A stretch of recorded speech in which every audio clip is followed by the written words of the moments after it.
Sahabat Tribuners yang saya hormati dan saya muliakan, pagi hari ini live talk show di Facebook Tribun Medan tanggal 11 Juni 2021 jam 10 sampai jam 11. Topik Office Tower in Indonesia Now and Beyond. Ya, kita ingin mengetahui bagaimana market daripada Office Tower di Indonesia saat ini. Di studio telah bersama kami ya Bapak Wibowo Mulyono, adalah Presiden Direktur PT Astra Land Indonesia yang merupakan perusahaan joint venture antara Astra International dan Hong Kong Land Limited. Astra Property memiliki diversifikasi proyek yang mencakup gedung perkantoran kelas premium bertaraf internasional dengan sertifikat Grand Mark Platinum yang merupakan sertifikat tertinggi dalam kategori Grand Building. Apartemen dengan konsep premium dan mewah, residential landed house dengan konsep hunian di tepi danau, property management services yang mengutamakan operasional dan pelayanan yang terbaik. Proyek komersial dari Astra Land meliputi Menara Astra, kawasan perkantoran asuransi Astra. Proyek residensial dari Astra Land ada Ananda Maya Residence, Asia, dan Arumaya. Saya sapa tamu yang luar biasa. Selamat pagi Pak Wibowo. Selamat pagi Tribuners. Apa kabarnya Pak Wibowo? Kabar sehat, kabar sehat. Mas Inet, apa kabarnya? Sehat dan baik sekali di Medan dan Sumatera Utara. Sekali lagi kita ucapkan ya, kita dari Kota Medan sangat senang ya bisa mendapatkan sharing langsung dari Pak Wibowo ya, yang sudah berkenan untuk bersama kita di studio. Kita akan sharing tentang office building ya. Masyarakat Kota Medan dan Indonesia ingin mengetahui office building selama pandemik dan setelah pandemik apa yang akan terjadi ya. Tentunya dengan apa yang ahli ya, Pak Wibowo sudah sangat luar biasa di bidangnya dari Astra Land ya. Oke. Waktu dan tempat saya berikan kepada Pak Wibowo untuk sharing mengenai tren gedung perkantoran saat ini di Jakarta dan Indonesia. Pak, silakan Pak. Ya. Terima kasih. Selamat pagi para pemirsa dan Kota Medan ya. Sebenarnya waktu diminta sama Pak Sianjet untuk mengisi acara ini, saya sedikit ragu ini, karena mungkin kalau dari sisi properti, pengalaman sudah belasan tahun ini ya. Namun kalau ditanya properti setelah pandemi COVID, sebenarnya sekarang ini belum ada nih pakarnya ini ya, karena kita kan baru 1 tahun ini. Siap, iya. Jadi semuanya baru belajar, semuanya baru mengira. Tapi nggak apa-apa. Makanya pagi ini mungkin nanti saya ada sharing sedikit tentang apa saja yang Astra Land sedang pantau ya sebenarnya. Sedang pantau dan apa yang kami lihat akan menjadi tren, kata-kata tren itu ya, untuk ke depannya. Karena ini sesuatu yang sangat menarik dan ini sesuatu yang mungkin at least bagi kami menentukan strategi ke depannya akan seperti apa kita ya, terutama untuk Office Tower ya. Mungkin untuk pertama-tama saya ingin share sedikit materi di sini ya, ada sedikit perkenalan tentang Astra Land sendiri ya. Baik, silakan Pak Bo. Ya. Jadi Astra Land sendiri adalah perusahaan property development. Kita tujuannya untuk enrich life dengan menghasilkan highest quality development. Jadi kita mau membuat hidup semua orang ini lebih kaya ya, dalam arti kata bukan hanya kaya dari hartanya saja, tapi kaya dari pengalamannya, kaya dari emosionalnya, semuanya dengan membuat highest quality development ya. Mungkin untuk yang sisa-sisanya nanti ini lebih ke ini saya cut short aja langsung ke slide berikutnya ya. Silakan. Nah, sedikit penjelasan tentang Astra Land ya. Kalau tadi ada omongan tentang perumahan di pinggir danau itu yang Asia ya, terus ada apartemen high-end itu Ananda Maya, office itu Menara Astra, sama kawasan di Simatupang itu sama Dista. Kita juga ada sedikit coworking usaha coworking itu ya, Astra Lab, terus ada juga rest area itu Resta, terus ada after sales service itu living, yaitu untuk sewa, untuk jual, untuk fit out, sama of course ada perkantoran, Arumaya sama Avania itu juga mixed use perkantoran dan residential. Nah ini sedikit bagan dari company kami, joint venture-nya sama Hong Kong Land lebih di daerah residensial, dan untuk komersialnya dikelola sama Astra Property sendiri, gitu ya. Next. Luar biasa, Pak. Nah, untuk proyek-proyek kami yang sekarang lagi jalan, tadi sedikit banyak sudah kelihatan dari PT-PT-nya yang mengusahakannya ini ya. Jadi ada Menara Astra, perkantoran yang tadi dibilang Green Mark Platinum Building ini, terus Anandamaya, apartemen high-end luxurious di Jakarta, sama Arumaya juga, sama Asya ini yang untuk landed residential. Ada perumahan yang menghadap danau ini ya. Avania ini adalah proyek yang kita sedang lagi garap, yang lagi kita plan out untuk relaunchingnya kapan. Resta ini tadi ya, rest area pertama yang diantara Semarang sama Solo, yang kita taruh jembatan ya di antara sisi kanan dan sisi kiri, terus orang bisa menikmati view-nya dari jembatan tersebut. Sama living ini adalah after sales service kami untuk semua pelanggan kami, di mana ini setelah kita jual apartemen, setelah kita sewakan suatu office atau apa gitu ya, next apa gitu, kita juga provide service-nya itu supaya end-to-end experience dari customer kita tuh full, kita bisa service mereka ya. Oke, next.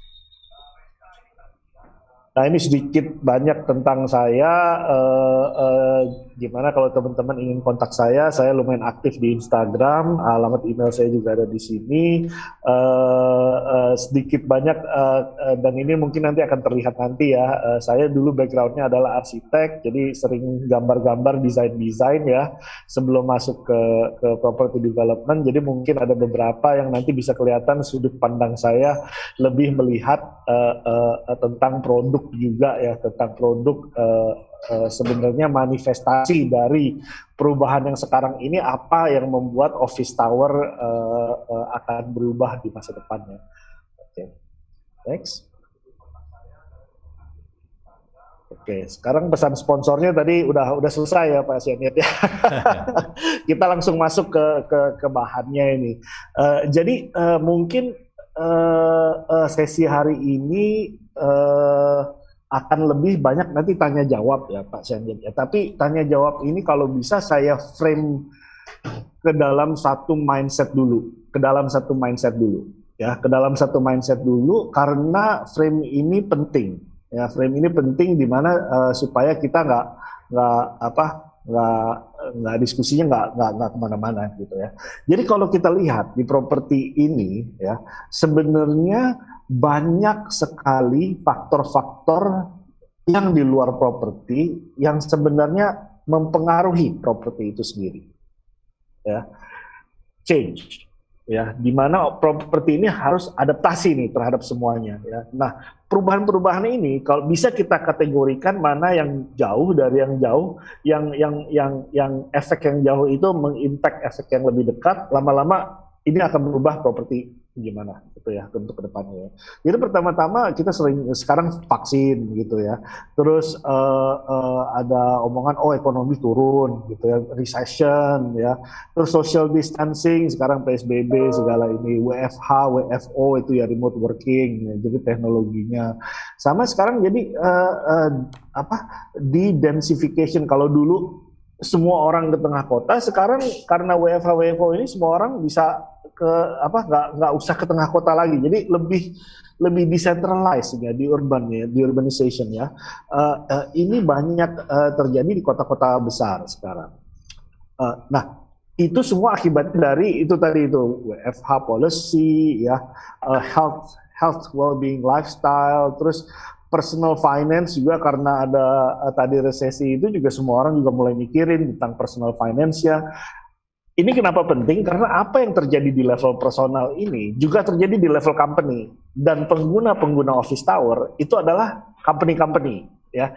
Jadi again kita lihat nih ya, kenapa office tower bakal ada tren baru? Karena semuanya ini yang melibatkan cara kerja seseorang, cara kerja suatu perusahaan itu akan berubah Ya, perubahannya itu apa? Satu, pertama-tama akan lebih fleksibel, gitu ya, flexible space demand. Ya. Terus ada eco living, ya, hidup yang lebih sustainable, hidup yang lebih sehat tadi itu ya, tentang semua orang sekarang udah mikirin tentang kesehatan. Ya. Yang ketiga akses, ya, akses ke kerjaan. Ini semua yang kita bilang ya. Uh, uh, uh, apakah memang perlu untuk seseorang untuk masuk ke kantor, ya, apakah pekerjaannya tidak bisa dikerjakan di rumah saja. Nah, pertanyaan-pertanyaan ini semua udah mulai timbul ini, gitu ya. Mungkin pertanyaan-pertanyaan ini kalau saya bisa bilang sebenarnya sudah timbul jauh sebelum masa COVID ini. Tapi karena COVID ini, karena pandemi ini, semuanya jadi timbul dan semakin semakin kencang lagi nih orang-orang mulai bertanya tentang ini. Nah, ini semua mempengaruhi real estate property. Ya, jadi ini sesuatu yang terjadi, sesuatu yang dapat dikatakan terjadi eksternal, tapi mempengaruhi apa yang ada di properti sendiri. Ya, next.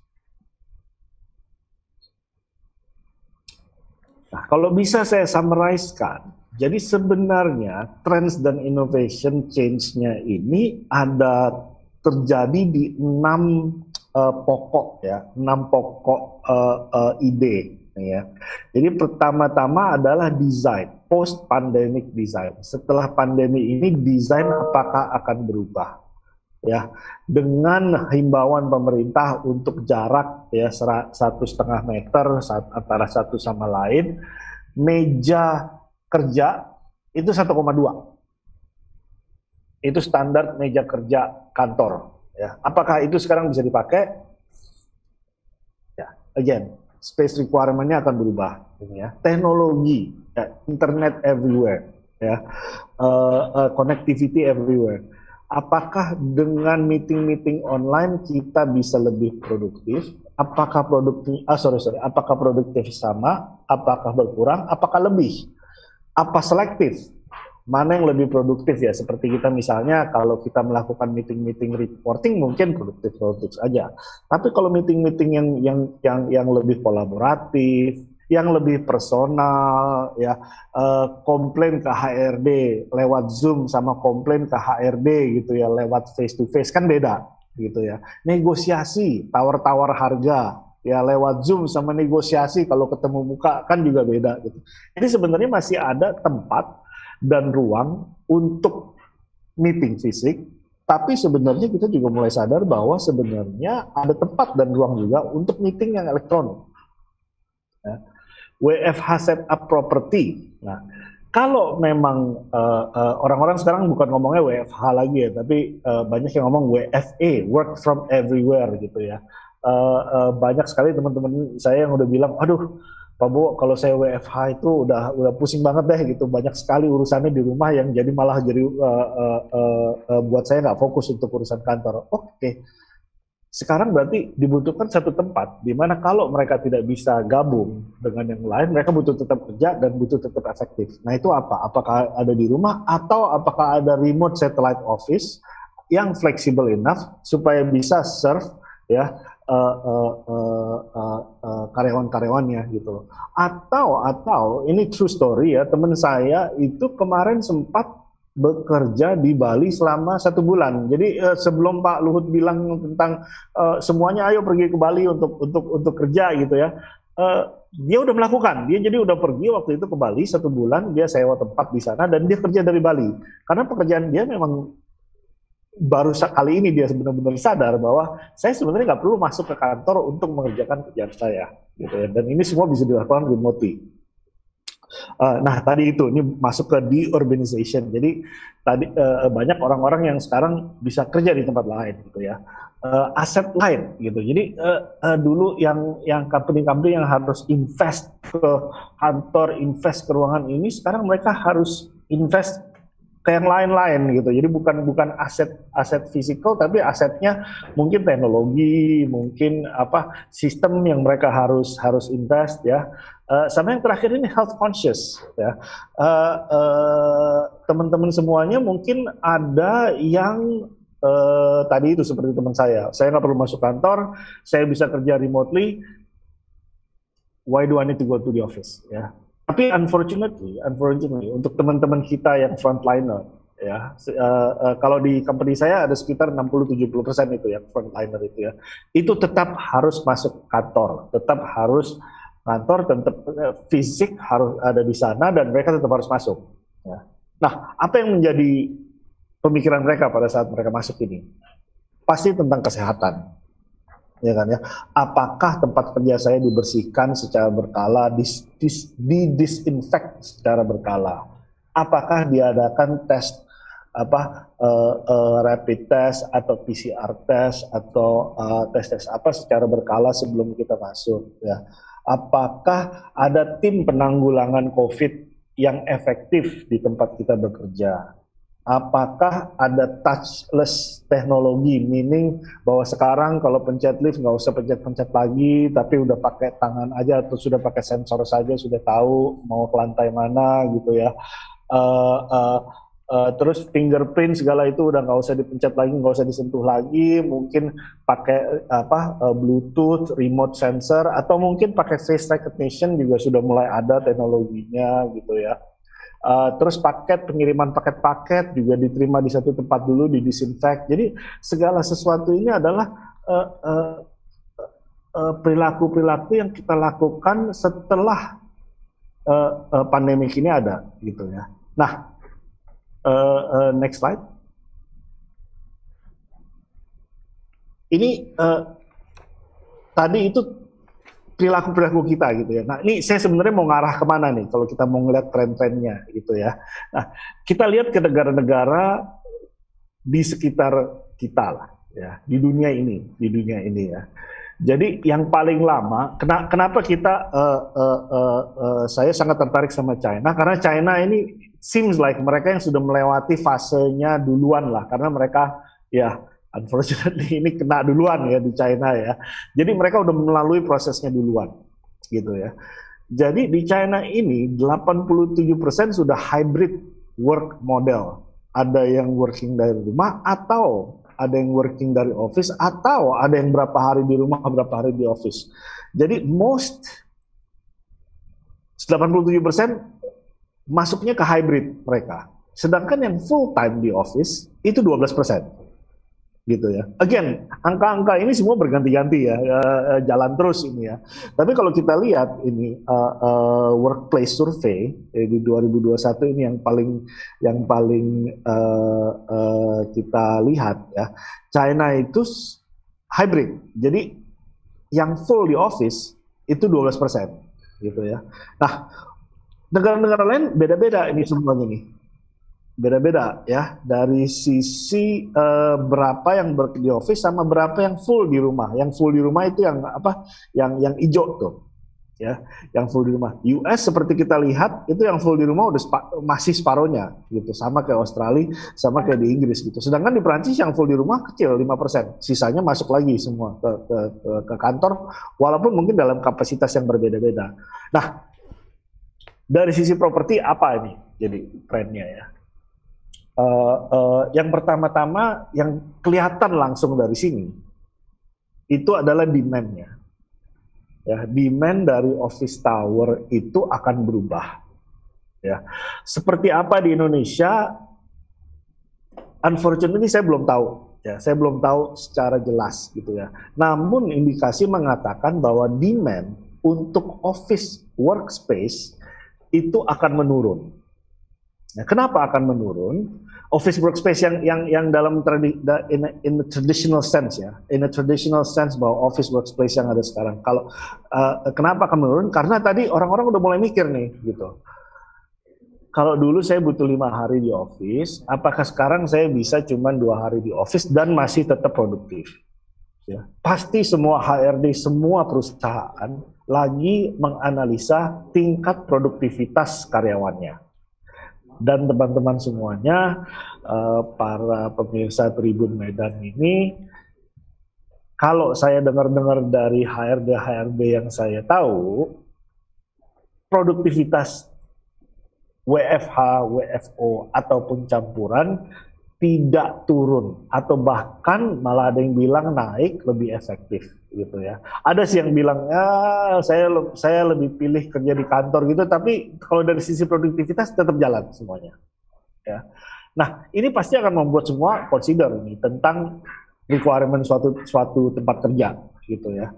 Jadi kalau kita lihat dari sini ya, trennya ya ke depannya sepertinya requirement untuk traditional office tower workspace itu akan berkurang. Berkurang maksudnya gimana? Orang tetap akan butuh tempat kerja. Ya, orang akan tetap butuh tempat kerja. Ya. Jadi mungkin kata-kata saya berkurang tadi perlu ditambahin. Berkurang di satu tempat, mungkin akan bertambah di satu tempat. Gitu ya.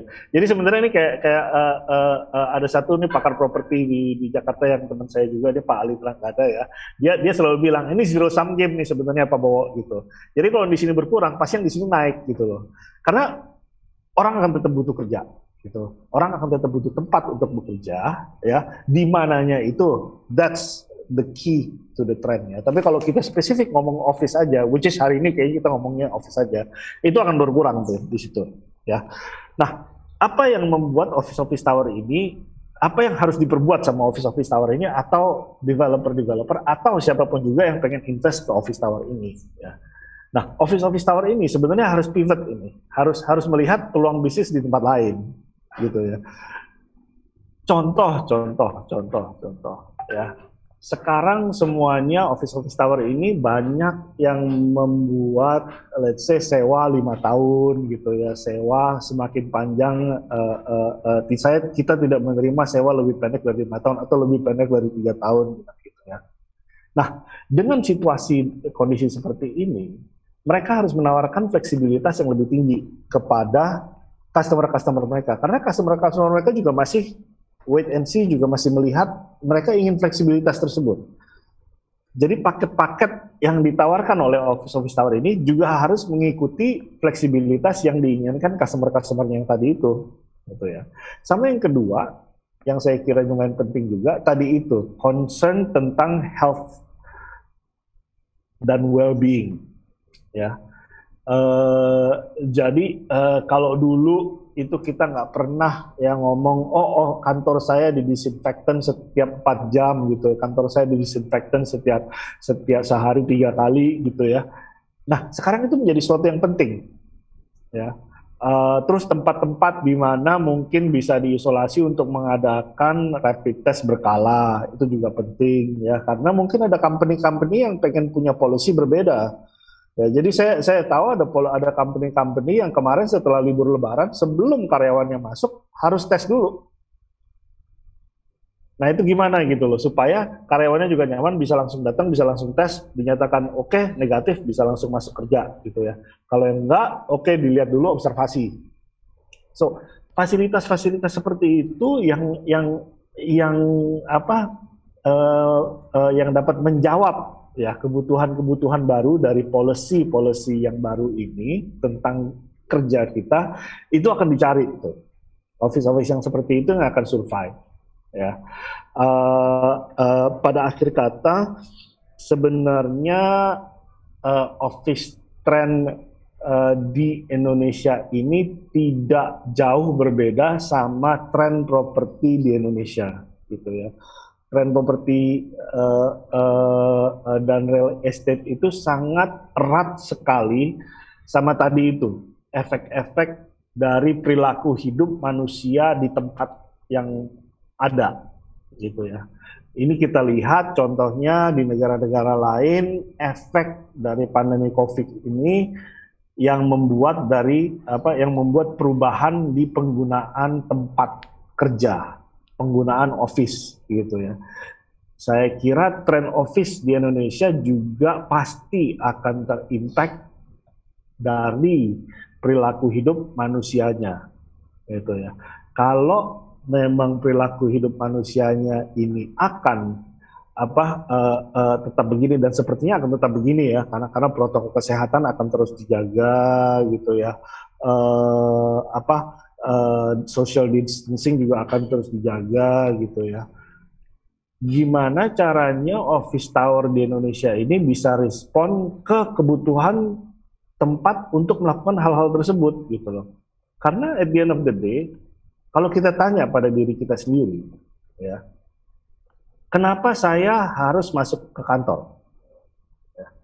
Ini kita jangan ngomong oh karena disuruh bos saya, jangan oh karena saya udah terlanjur sewa tempatnya gitu ya, oh karena saya udah terlanjur beli tempatnya gitu. Tapi kita lihat secara fundamental dulu ya.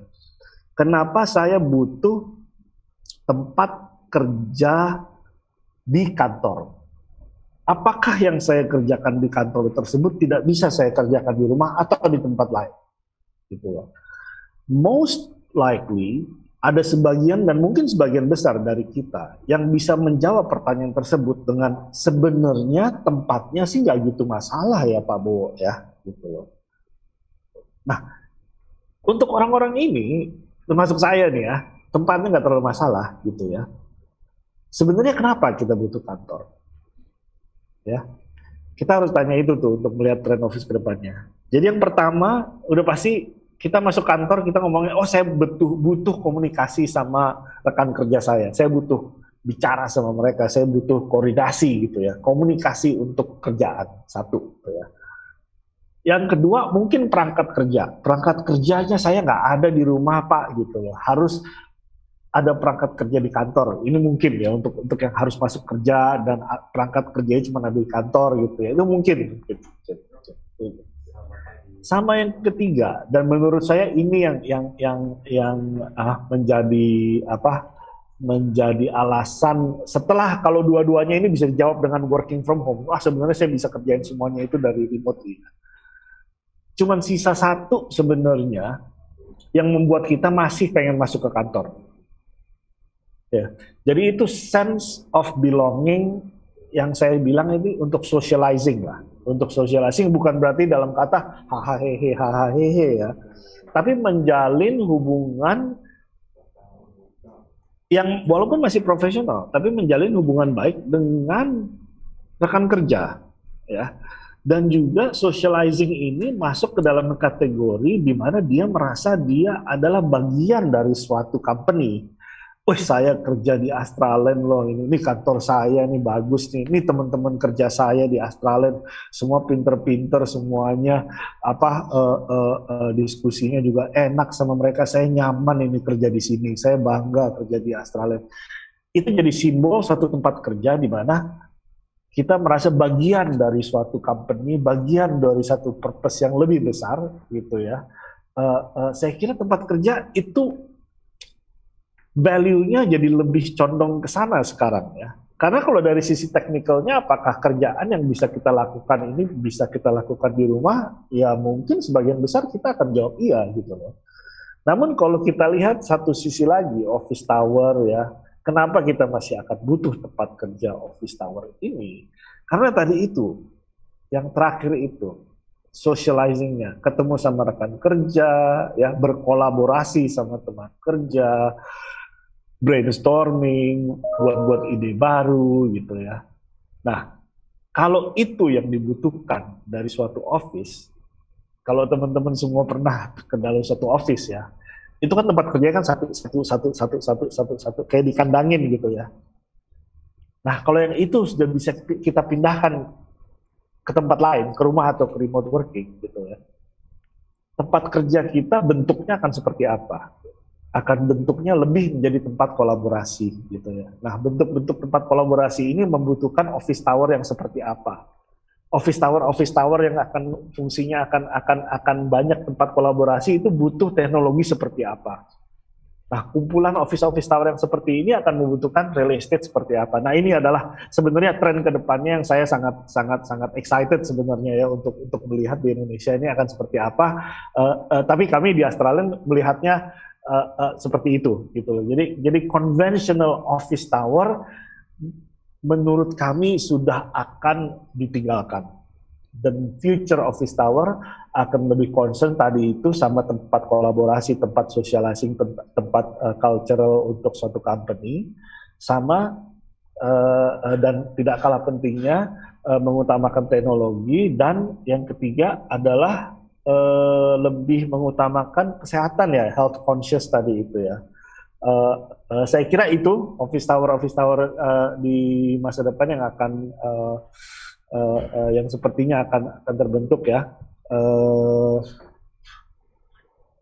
Untuk selanjutnya mungkin kita bisa lanjut ke tanya jawab.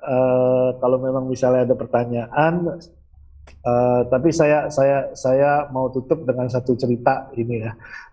Dan cerita ini cerita yang sangat bagus dan saya pakai terus nih Pak Syaniat nih untuk semuanya, untuk orang jualan juga ya, saya pakai ini ya. Ini cerita tentang penjual sepatu nih, mungkin Pak Syaniat udah tahu nih ya. Jadi ada satu orang bos yang kirim 2 salesman, ini adalah perusahaan sepatu, dia kirim ke suatu daerah yang antah berantah ya. Jadi bosnya ini dapat telepon ini dari salesman-nya 2 nih. Jadi salesman pertama bilang, bos, udahlah bos, payah nih bos gitu, ke depannya bos gitu ya. Nggak usah buka toko sepatu di sini lah. Di sini nggak ada yang pakai sepatu gitu. Ya. Tapi salesman kedua telepon ke bosnya juga nih 1 jam kemudian. Dia bilang, bos, lu harus buka toko sepatu di sini nih. Nggak ada yang pakai sepatu di sini. Ini kesempatan ini sekarang. Nah, kita ngelihat office trend di Indonesia juga harus, sepertinya ada 2 kubu nih. Ada 2 kubu yang satu salesman pertama bilang, aduh nih bakal susah nih office tower ke depan karena nggak ada yang bakal ke office lagi gitu ya. Sedangkan yang kedua, salesman yang kedua bilang, oke, sekarang ini kondisinya seperti ini, membuat ini nggak bisa dipakai, tapi let's see how they use the office, how they actually work, perilaku mereka untuk bekerja itu kayak gimana. Because at the end of the day, kita adalah provider workspace gitu di dalam bentuk office tower. Apabila kita bisa membuat workspace tersebut adaptable to the new working environment, to the new way of working, saya kira office tower di Indonesia ini kedepannya akan tetap baik dan akan tetap profitable dan juga akan tetap dipakai. Ya, saya kira segitu Pak Syaniat dari saya. Terima kasih, luar biasa sekali Pak Bowo, presentasi yang sungguh menginspirasi, lengkap dengan data-data di Indonesia maupun di luar negeri ya. Di mana tadi ada catatan, kalau kita lihat office tower itu cara bekerja ya. Workforce itu ada yang perlu masuk kantor, ada yang sebagian tidak masuk kantor, bahkan even itu di China sudah hybrid 87%. Kemudian yang bekerja di office 12%, yang full di rumah 50% itu ya di US, Australia dan Inggris ya. Dan kemudian istilah-istilah work from home, ya work from office, sekarang kita bisa work from everywhere ya. Ini menarik sekali nih Pak. Yes. Ya, work from everywhere. Dan kemudian HRD juga ini menarik ini. Beberapa input dari HRD yang ada berinteraksi dengan Pak Bo itu mengatakan bahwa work from home, work from office itu tidak pengaruh terhadap productivity ya. Bahkan work from home dan work from everywhere productivity juga bisa stabil maupun mencapai target-target yang setelah diagendakan seperti itu. Ini sebuah catatan, walaupun ya kita perlu riset yang secara lebih luas lagi ya, tapi ini sebuah catatan yang menarik ini Pak Bo.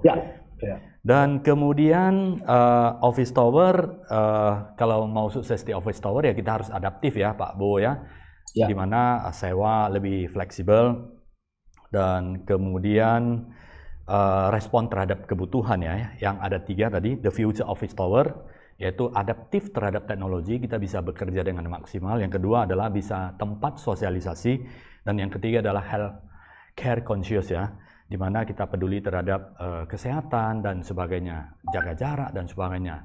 The new chapter of office tower di Indonesia, siapa yang bisa agility, bisa adaptasi terhadap perubahan ini, lifestyle dan conscious terhadap kesehatan, maka office tower ini seperti yang Pak Bowo ceritakan, 2 penjual sepatu itu akan menjadi eksis ya. Bisa aja tempat mungkin research ke depannya bisa menjadi office tower yang terintegrasi ya, yang bisa dia enjoy ya life, kemudian bisa sosialisasi, bisa juga menjadi office tower yang merepresentasikan nama atau corporate name ya, seperti tampilan dari misalnya grup ini ya seperti ini, kita masuk di kantornya ada lifestyle seperti ini, ada culture yang kuat seperti itu yang bisa membuat identity dari sebuah corporate atau sebuah grup perusahaan.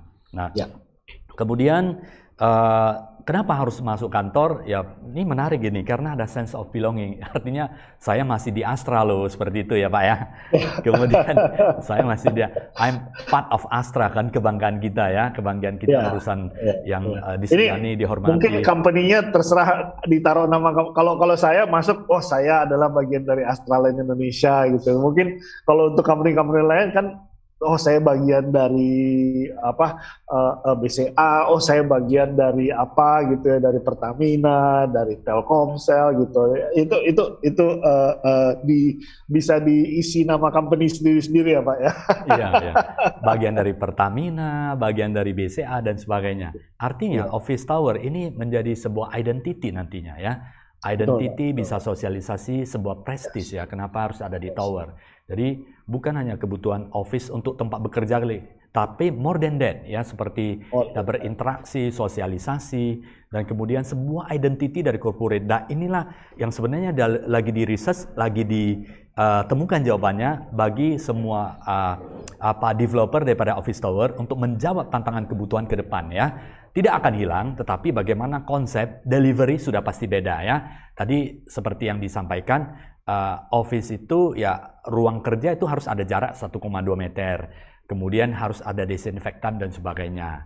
Dan kemudian ya tentunya harus mengikuti protokol kesehatan, teknologi ya, less touch. Kemudian ya kita harus datangkan dengan konsep yang low touch atau sama sekali tidak mensentuh. Semua adalah bagian dari seperti teknologi, tanpa sentuh, scanning sudah bisa masuk, buka dan sebagainya. Itu akan ke depan. Nah, Pak Bowo, ini menarik ini. Saya ingin mendapatkan insight dari Pak Bowo mengenai kalau mau dipenuhi teknologi dan kemudian identity, desain dan sebagainya, bisa-bisa harga office tower itu akan menjadi meningkat, Pak. Seperti itu. Nah, bagaimana tanggapan Pak Bowo terhadap cost yang semakin meningkat ini? Apakah masih diminati ataukah dari segi piramida, Pak? Dari piramida. Misalnya contoh, adakah ke depan itu dapat kita ketahui, misalnya contoh segmen daripada office tower ini dia akan corporate group yang mereka mengutamakan adalah prestis dan kemudian nama, the brand gitu. Apakah ada arahnya di sana Pak? Mungkin ya insight dari Bapak lah seperti itu. Ini sangat pertanyaan sangat menarik ini Pak Syengit, karena follow the money ya. Kita selalu ngomong follow the money ya Pak. Yes, menarik sekali ini. Follow the money ini. We can talk all we want gitu, tapi kalau nggak ada duitnya sama aja bohong lah. Berarti gitu. Setuju Pak. Tapi saya selalu percaya gini. Saya selalu percaya gini Pak Syengit. Di properti itu tidak ada properti yang mahal. Dalam arti kata gini. Ya, kalau orang di real estate itu selalu bilang lokasi, bukan harga gitu ya. Karena kalau lokasinya bagus, harganya pasti tinggi. Lokasinya tidak bagus, harganya pasti tidak tinggi. Almost 100%. Saya bilang almost 100% karena memang ada beberapa yang outlier yang aneh yang tidak bisa dijelaskan gitu ya. Tapi almost 100% this is true in property. Gitu ya. Nah, dengan perubahan semua ini yang of course akan menimbulkan biaya ya, pasti akan dilihat dari sisi investasinya, returnnya bisa masuk atau enggak ya. Trust me, kalau memang misalnya tidak bisa masuk, akan ada orang-orang yang akan memberikan solusi lainnya ya, yang mereka akan lihat, oke, kalau dengan solusi ini bisa masuk ini ya. Kayak contoh. Ini saya terus terang nggak tahu harganya berapa ya Pak ya, tapi ini teknologi yang katanya gampang ini ya, face recognition. Itu sebenarnya teknologi yang sangat mudah ya, yang gampang diterapkan di office. Jadi untuk check in itu udah nggak perlu kasih KTP lagi, udah apa, jadi tinggal kirim foto, masuk ke database, nanti orangnya datang ke pintu, mukanya udah terdaftar gitu ya, terus tinggal datang ke biasa tuh kan gate-gate yang buka tutup itu di kantor itu, udah ke recognize langsung masuk gitu loh. Nggak ada lagi interaksi sama orang, nggak usah takut oh nanti KTP saya nggak dibersihin, atau orang yang menerima KTP juga nggak takut oh orang ini kemana aja gitu, nggak campur sama KTP. Tingkat untuk penyebarannya dihilangkan sama sekali karena touchless, pure touchless, semuanya elektronik itu ya. Cost of making that technology mungkin nggak seberapa, tapi value dari teknologi tersebut untuk suatu gedung itu mungkin tidak sama cost-nya, gitu. Mungkin lebih tinggi gitu ya.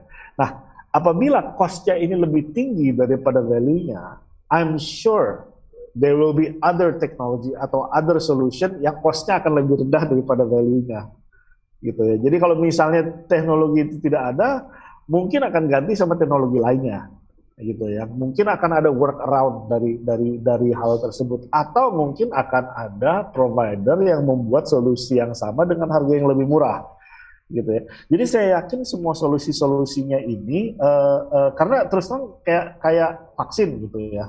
Vaksin juga kita lihat dulu hampir, aduh ini masih lama sekali gitu ya. Tapi at the end of the day dengan kegigihan manusia untuk meresearch dan mengatasi masalahnya, within 1 year kita ada working vaccine gitu ya. Itu menurut saya udah sangat luar biasa itu ya, karena ini adalah testament dari when there is a will there is a way gitu ya. Kalau kita ada keinginan untuk melakukan sesuatu pasti ada jalannya gitu ya. Dan saya yakin saya ada satu temen yang bergerak di bidang teknologi dalam arti kata ini, yang touchless ini, dia mulai menggelutinya semenjak COVID ini, karena dulu dia usahanya jualan kunci Pak, perangkat pintu gitu ya, hardware pintu gitu ya. Bisnis down karena COVID gitu ya. Jadi sekarang dia, wah kalau gitu gimana? Dan dia berawal dari pintu digital. Jadi pintu digital dia lihat, oh ini pintu digital nggak perlu disentuh, nggak perlu diapa, cuman di tap doang udah kebuka gitu ya. Nah, terus dia dari situ buat kayak box delivery, di mana orang delivery bisa masuk, bisa lihat pesan dibukain, dan ada disinfektannya sendiri di situ. Dan dia bergerak lama-lama dia sekarang jadi pengusaha bukan perangkat pintu lagi, tapi touchless teknologi gitu ya. Again, kebutuhan suatu gedung ini akan dari sisi cost-nya akan terpenuhi dengan sendirinya sih menurut saya. Jadi cost yang akan dikeluarkan itu akan align dengan apa value yang tadi saya berikan itu ya kepada company-company gitu ya. Jadi seberapa banyak company-company tersebut memvalue tadi itu kolaborasi, seberapa banyak company-company tersebut memvalue regular working gitu ya. Kalau memang mereka bilang oh kalau cuma reporting aja, daily working yang semua bisa dikerjakan di rumah, ya udah value-nya itu bagi kita sangat rendah sekali gitu loh. Kita nggak usah punya space seperti itu di tempat yang mahal. Tapi kalau untuk kolaborasi kita sangat value, kita pikir ini penting sekali untuk company kita berani bayar segini untuk space di office building untuk identitas kita. Sama dengan sekarang yang paling gampang sebenarnya diskusinya adalah diskusi naming rights satu gedung Pak ya. Jadi ada yang bilang satu gedung taruh sign di satu gedung itu, misalnya gedung ini ada kantor siapa gitu ya. Sebenarnya itu harganya berapa sih gitu ya. Itu kan sebenarnya seberapa inginnya company itu mempunyai nama di gedung tersebut kan gitu ya. Kalau dihitung per meter persegi juga nggak ada standarnya itu saya kira. Jadi again ini semua masih di figure out, tapi saya kira akan ada titik equilibrium di mana value dari tadi workspace yang baru itu akan establish dengan diri sendirinya, sedangkan value yang mereka bilang yang kerjaan yang gini-gini atau waktu yang di-spend untuk hal-hal seperti ini mungkin nggak perlu nih ada di office. Ini bisa somewhere else atau di office yang lainnya yang mungkin lebih murah. gitu ya, yang mungkin lebih murah sewanya, yang mungkin harga real estate-nya lebih murah gitu ya, atau mungkin di kota yang harga real estate-nya lebih murah, jadi ekspansi keduanya mereka. I think that is also a possibility sih sebenarnya sih.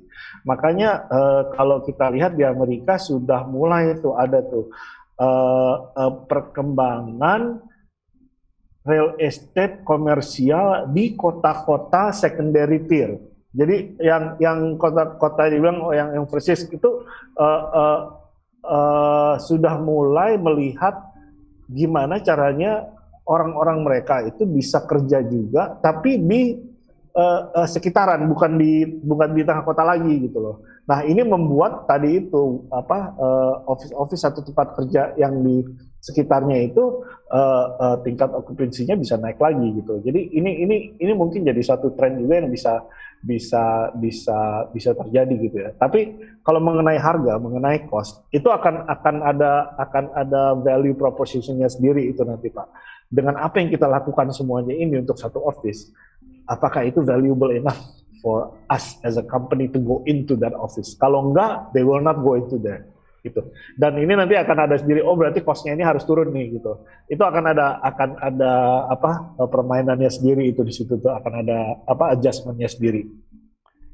Luar biasa Pak Bowo ya, insight-nya. Nah, artinya kalau dilihat dari kedepannya ya, tantangannya adalah sebenarnya kebutuhan mungkin akan terjadi penurunan karena bisa WFH dan work from everywhere. Tetapi ada kemungkinan lain kalau sebuah office tower memberikan teknologi, kemudian memberikan kesempatan untuk berinteraksi, ada bukan hanya kebutuhan tetapi ada identity yang bisa ditimbulkan, lifestyle dan sebagainya, akan menciptakan market-market baru. Dan inilah yang harus ditemukan para developer office tower ya, supaya new insight dan kemudian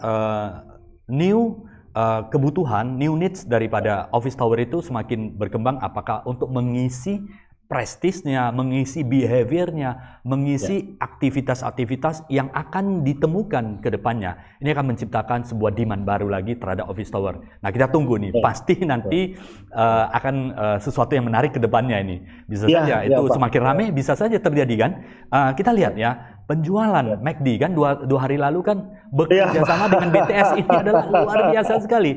Artinya sebenarnya demand itu bisa di-create asalkan sebuah company memberikan creating the value for customer. Nah inilah sebenarnya kita ke depannya beradu seperti value-value apalagi yang bisa diberikan kepada customer sehingga nanti daya tarik itu akan menarik ya. Tentunya tidak terlepas dari tiga ini, teknologi, sosialisasi, dan kemudian healthcare concern yang akan dikedepankan untuk office tower.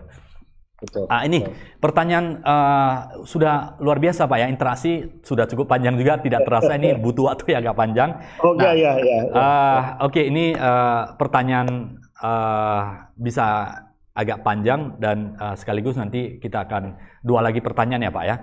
Satu lagi pertanyaannya adalah, tadi Bapak ada cerita mengenai zero sum game ya, artinya ada yang menurun, pasti ada di sisi lain yang terjadi peningkatan. Mohon maaf ini Pak, bagaimana terjadi di Astra? Apakah office tower building ini ada terjadi pergeseran sehingga tumbuhnya di tempat lain dan sebagainya? Mungkin Bapak bisa sharing sedikit Pak.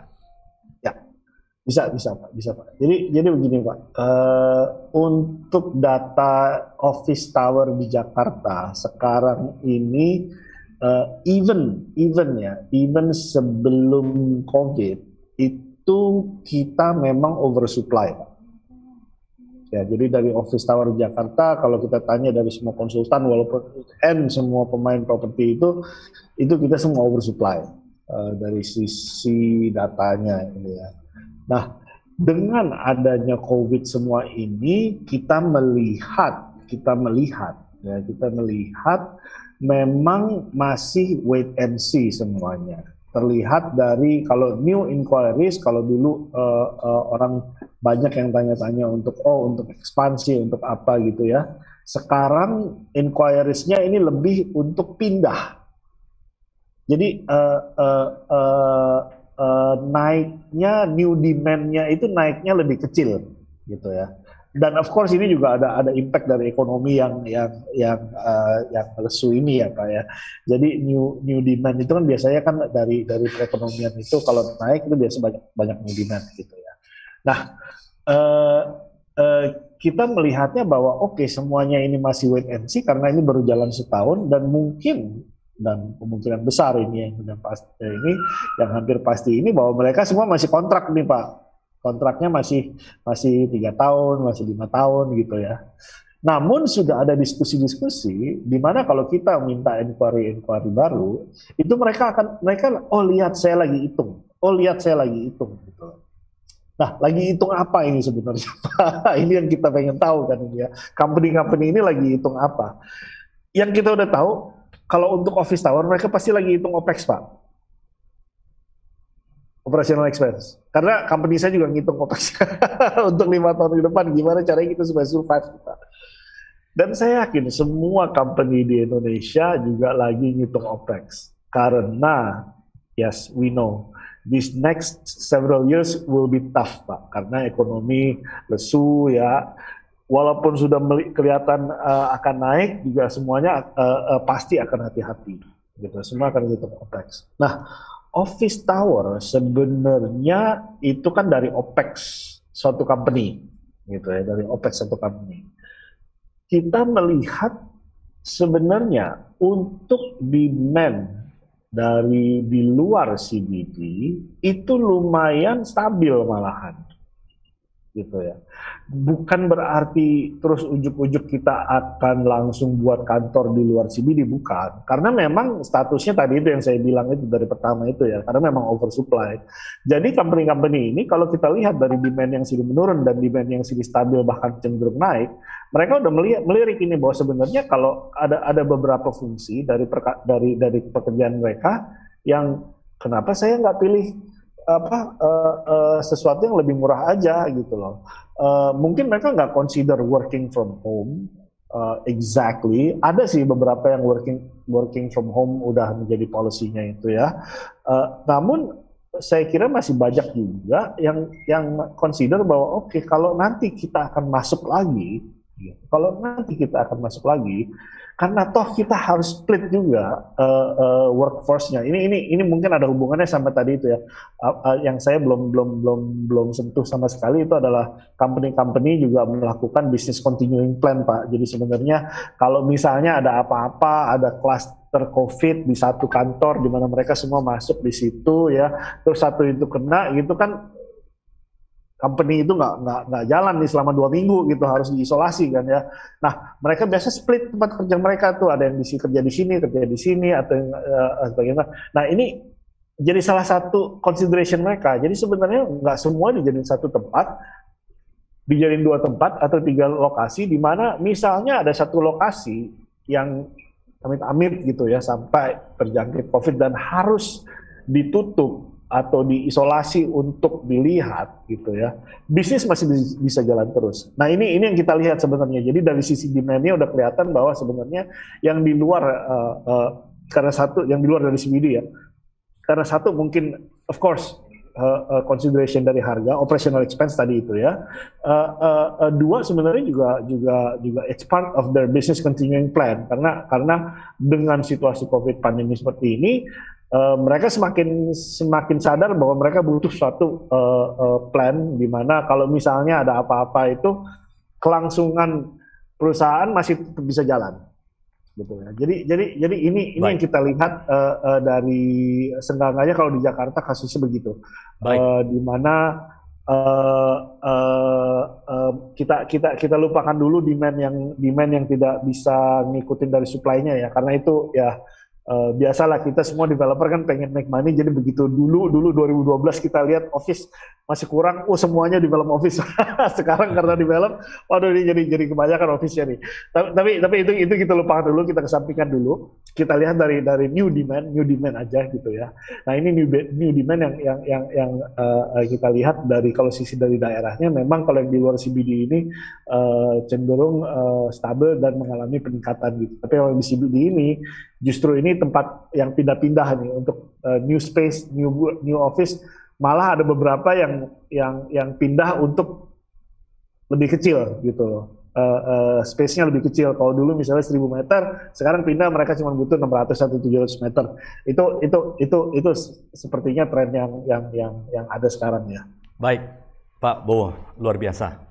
Sebuah Ya. insight yang akan memberikan informasi dan gambaran ke depannya supaya bisa tetap survive ya, bahkan growth ya, tetapi dengan agility dan kemudian kemampuan adaptasi yang sangat tinggi untuk memberikan pelayanan terbaik, creating ya teknologi, sosialisasi dan kemudian concern terhadap healthcare sehingga bisnisnya akan tumbuh. Pasti ada zero sum game ya, ada yang turun, pasti ada beberapa yang naik. Nah, last question, Pak Bowo. Fokus Astraland ke depannya, Pak?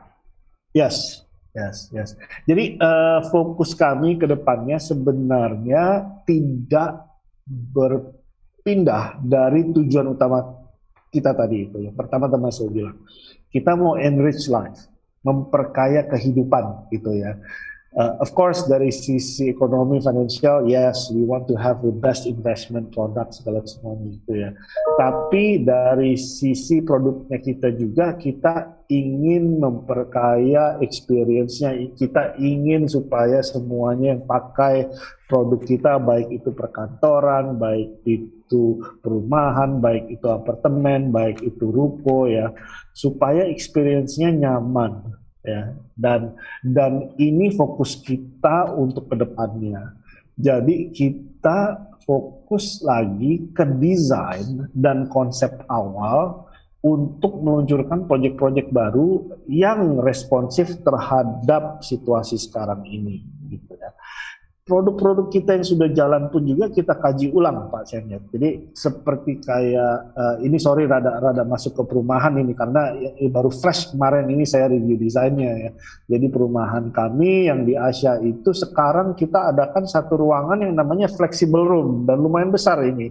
Di mana flexible room ini bisa untuk working from home, bisa untuk school from home karena anak-anak juga sekarang sekolahnya di rumah ya.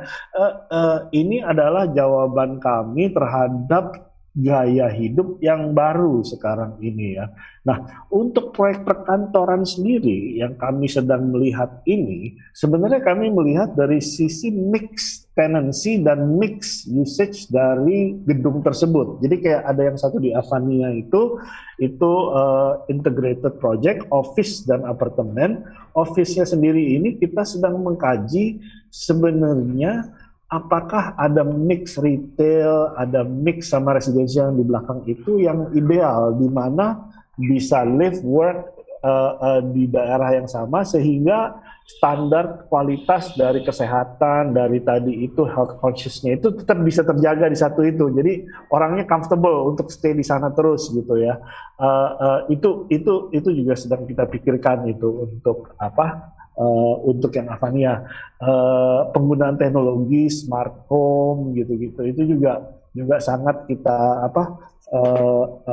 lagi kita kaji lah segala semuanya itu ya untuk touchless entry segala ya, sama untuk existing project yang ada sekarang kami terus melakukan improvement yang tadi itu, gimana caranya supaya customer kami tetap merasa satu itu nyaman ya untuk masuk kerja. Kalau mereka memang misalnya harus masuk kerja, ya. Sama yang kedua, kalau mereka memang tidak ada memperlakukan WFH, pasti kan butuh delivery, kayak tanda tangan basah masih butuh gitu ya. Kadang-kadang mereka dokumen harus kirim kemana-mana.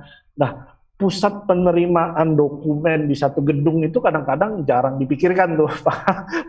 Jadi kadang-kadang orang di sana itu ya, oh ya ada kamar sisa ya udahlah ini untuk para Gojek, para kurir segala untuk taruh barang gitu ya. Itu nggak pernah dipikirkan tentang tadi itu ya, disinfectingnya mau kayak gimana, kesehatan nanti kayak gimana, pengukuran suhunya gimana. Jadi mungkin bukan hanya fisikal aja ya, tapi sistem dari pengelolaan itu juga harus ada terus tuh. Ini yang kita lakukan untuk existing project kita. Jadi ini sebenarnya kadang-kadang jawabannya itu bukan di fisik propertinya kayak gimana, tapi sistem yang kita berlakukan pada saat properti itu jalan tuh kayak gimana. Gitu.